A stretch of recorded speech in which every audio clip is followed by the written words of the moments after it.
Shri Swami Samarth. Good morning सगळ्यांना, तुमचं माझ्या चॅनलवर स्वागत आहे। तर बघा आज ना वेगळं मी ब्लॉग टाईप बनवणार आहे। आज मी पुरणपोळी, आमरस आणि अजून जे काही स्वयंपाक बनवणार आहे ते मी तुम्हाला आज दाखवणार आहे।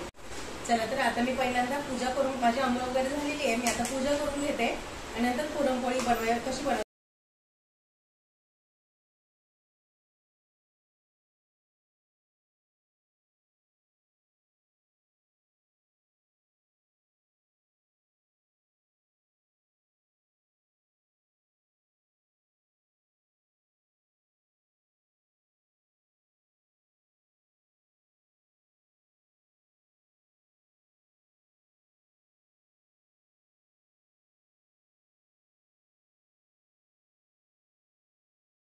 तर बघा इथे मी गॅस चालू केलाय, तवा तापत ठेवला आणि पीठ मी पहिले सकाळीच मळून ठेवलेलं होतं। हे बघ पीठ मस्त भिजलेलं आहे। सकाळी म्हणजे लवकरच मळून ठेवलं पीठ आणि पुरण सुद्धा मी रात्रीच करून ठेवलेलं होतं। पुरण पण करून ठेवलं आणि सकाळी उठून पटकन पीठ मळून ठेवलं। पीठ पण व्यवस्थित मस्त भिजलेलं आहे आणि आता मी पुरणपोळी बनवायला घेते। गॅस फास्ट करते आणि इथे बघा खालती मी पेपर टाकलेत की जे पीठ सांडतं ना, मग ते पीठ पेपर उचलून असेच फेकून द्यायला होतं, नाही तर सगळं पीठ सगळं खालती सांडतं, मग ते खराब होतं ना, म्हणून मी पेपर टाकलेत खालती।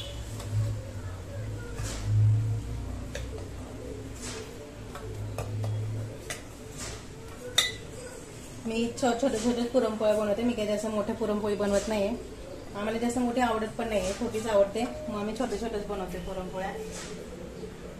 आम्हाला मोठी पुरणपोळी एकदम भाकरीसारखी वाटते, म्हणून छोटे बनवतो।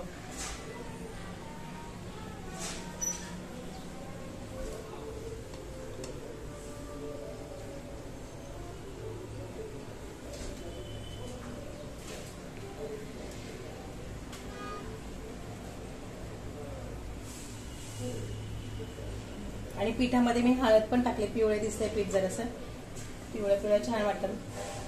आणि पुरणपोळीचं पीठ आहे ना, मी गव्हाचंच पीठ घेतलेलं, तेव्हा काही लोक मैद्याचं घेतात, मग तर आम्ही काही मैद्याचं घेत नाही, आम्हाला मैद्याचं नाही आवडत, ते गव्हाचंच छान वाटतं। मी गव्हाचंच पीठ घेते आणि मी गव्हाच्याच पुरणपोळ्या बनवतो, मैद्याच्या कधीच नाही बनवते।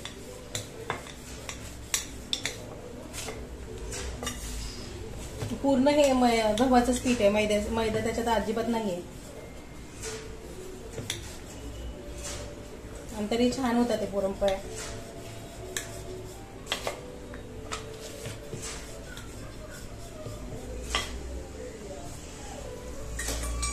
थोडंसं तेल टाकते तव्यावर, तवा तापलेला आहे, मी थोडंसं गॅस कमी करते आता परत, आणि आता पुरणपोळी टाकते। एवढी साईज असते माझ्या पुरणपोळीची, छोटी।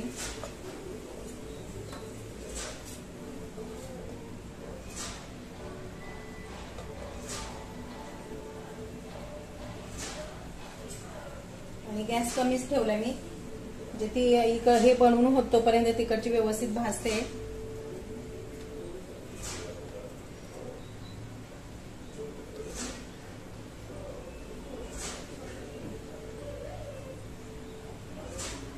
बघा ही आता भाजली आहे, मीला पलटी करते।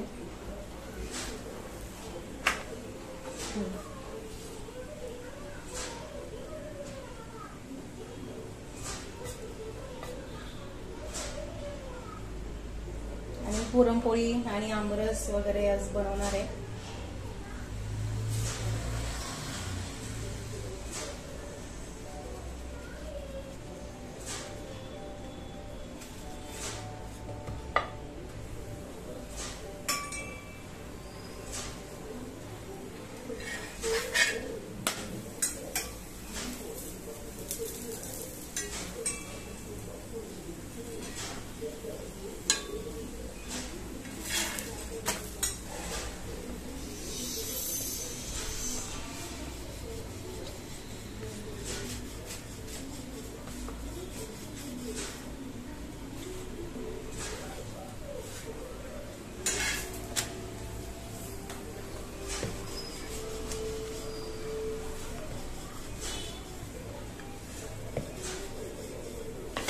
पुरणपोळी तुम्हाला कशी वाटते कमेंट करून नक्की सांगा।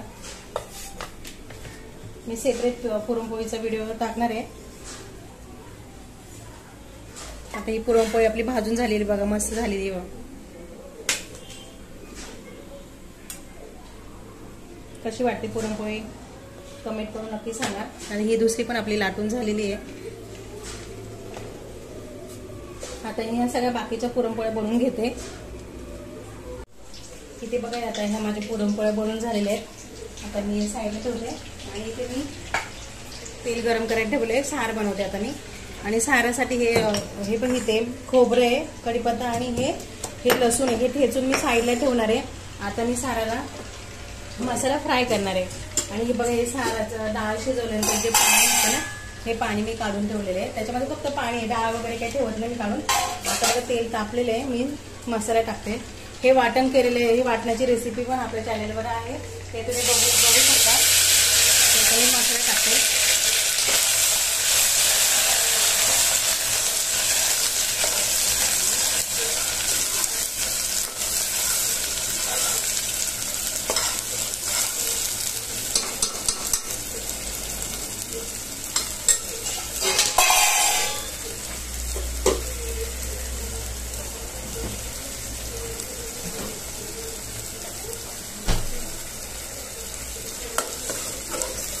हे फक्त वाटणच टाकलेले आहे मी. आता त्यामध्ये मसाला टाकते आपला.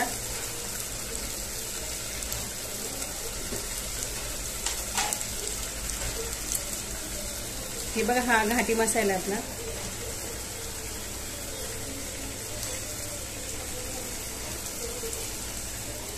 सहा चमचे मी टाकलेला आहे मसाला. आणि हळद टाकते. आता घाटी मसाला कसा बनवायचा त्याची रेसिपी मी लवकर टाकणार आहे. आता स्पेशल घाटी मसाला स्पेशल आहे आमचं. मस्त एकदम भाज्या एकदम छान होतात ते त्यामध्ये.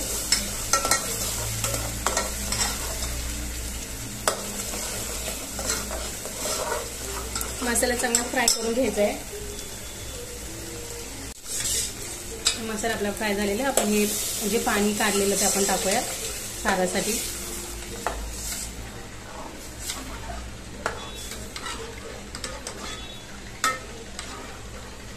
आणि आता इथे बघा सार आपल्याला जेवढा पाहिजे, घट्ट पाहिजे पातळ पाहिजे तेवढं आपण पाणी टाकायचं आहे. आता हे घट्ट आहे, मी थोडंसं पाणी टाकते. अजून थोडंसं पाणी टाकते. एवढं बरोबर आहे, आम्हाला एवढं घट्ट पाहिजे. शिजून अजून तो घट्ट होणार आहे. आणि आपल्याला ही याची फोडणी आहे ना, हे लसूण आणि खोबरं आणि कढीपत्त्याची याची फोडणी वरून नंतर देणार आहे मी. जर साराला म्हणजे सार पूर्ण झाला ना, उकळी येऊन झाली ना, नंतर मग आपण याची फोडणी गॅस बंद करायचा साराचा आणि मग याची फोडणी वरून टाकायची त्याच्यात. आता याला आपण उकळी येऊ देऊ. आता बघ इथे साराला उकळी येते तोपर्यंत मी इकडे तेल गरम केले आणि आळूची वडी मी बनवलेली आहे. हे बघा आळूची वडी तळून घेते. तोपर्यंत साराला उकळी येते तोपर्यंत आळूची वडी तळून घेते. नंतर आपण फोडणी देऊ. आता इथे तेल तापलेलं आहे, मी वडी टाकते.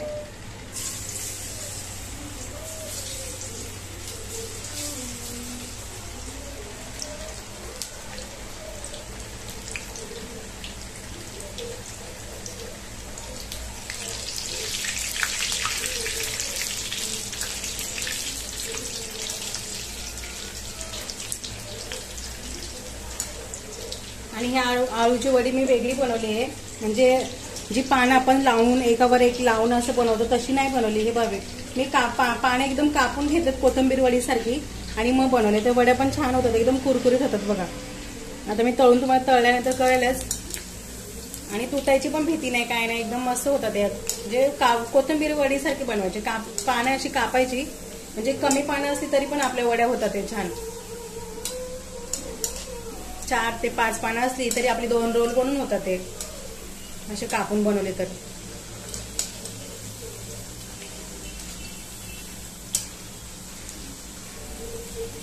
आणि मस्त असे लालसर तळायचे, असे कुरकुरीत झाले पाहिजे.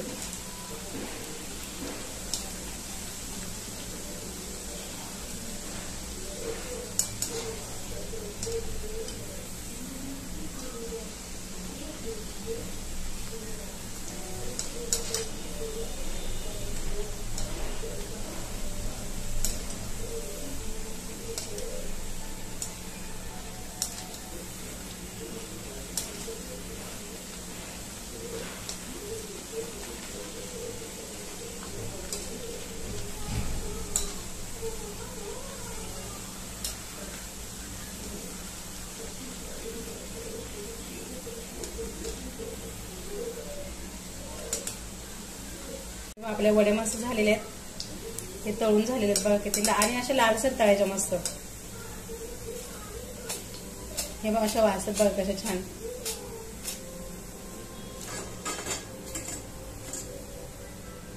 आता हे बाकीचे वडे मी तळून घेते.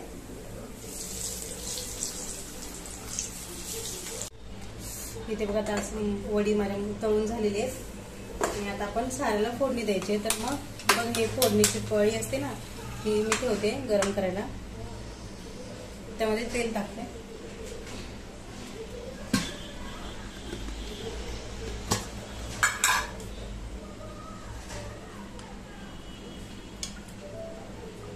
दीड पळी मी तेल टाकलेलं आहे फोडणीसाठी. इथे सारं उकळतोय.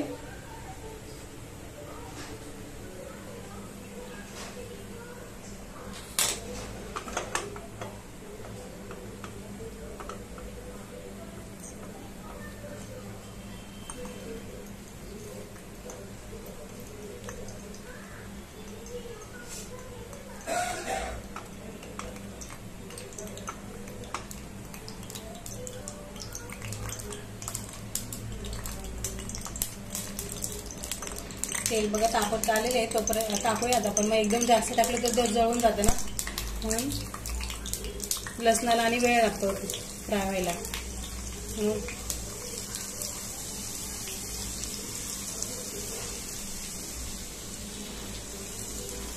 आता मी कढीपत्ता पण टाकते.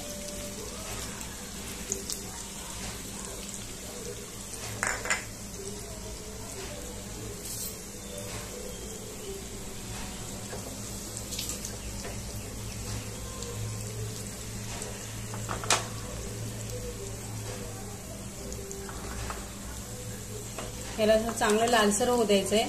आपले लसूण आणि खोबरं, कढीपत्ता वगैरे सगळं असं लालसर मस्त होऊन द्यायचं आणि मग वरून फोडणी द्यायची आपल्याला साराला.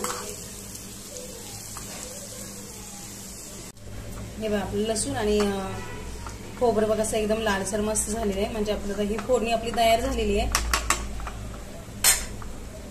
मी गॅस बंद करते आणि ते सार बघा, सार पण उकळलेला आहे. आता मी साराचा पण गॅस बंद करते आणि सार आहे ना ह्या गॅसवर घेते, म्हणजे आपल्याला टाकायला इकडे भिंतीवर वगैरे उडणार ना. आणि आता आपल्याला मीठ टाकायचं आणि पटकन झाकण लावायचं, झाकण ठेवायचं त्याच्यावर. म्हणून मग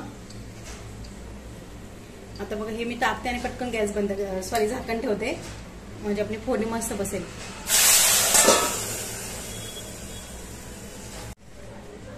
बघा आपली फोडणी कशी बसली बघा.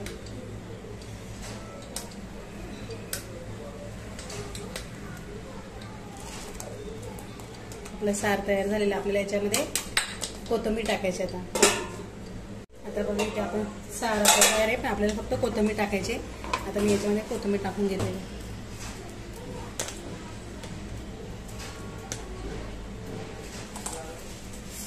मस्त आपला सार तयार झालेला आहे. आता आपलं सार पण झालाय, पुरणपोळी झाली आणि आळूची वडी तळून झाली आहे. आता आपल्याला बनवायचं आहे आंब्याचा रस, आंबरस बनवायचा. आता मी आंबरस बनवून घेते पटकन, नंतर तुम्हाला आंबरस बनवून झाल्यानंतरच तुम्हाला दाखवते. इथे बघा आंबरस माझा बनवून झालेला आहे.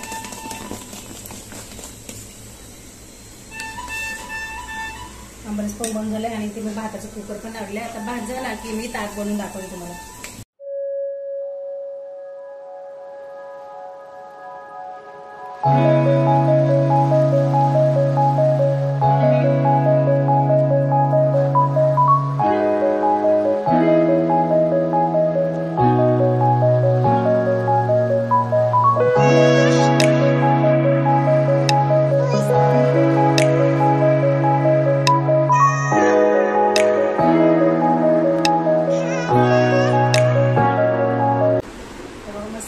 जेवण तयार आहे. हे आंबरस आहे, हे सार आहे, हे आळूची वडी, भात आहे आणि पुरणपोळी आणि त्याच्यावर मस्त तूप टाकलेलं आहे. हे असं आपलं ताट मी आज जेवणाचं तयार केलेलं आहे. कसं वाटलं तुम्ही कमेंट करून सांगा. आणि आवडलं असेल तर लाईक करा, शेअर करा आणि सबस्क्राईब करायला विसरू नका. सबस्क्राईब केलं तर काय होईल, मी जे व्हिडिओ टाकणार ते तुम्हाला लगेच येतील तुमच्या मोबाईलवर. मग तुम्ही तो व्हिडिओ लगेच पाहू शकता. म्हणून तुम्ही सबस्क्राईब नक्की करा. थँक्यू. या जेवायला. बाय.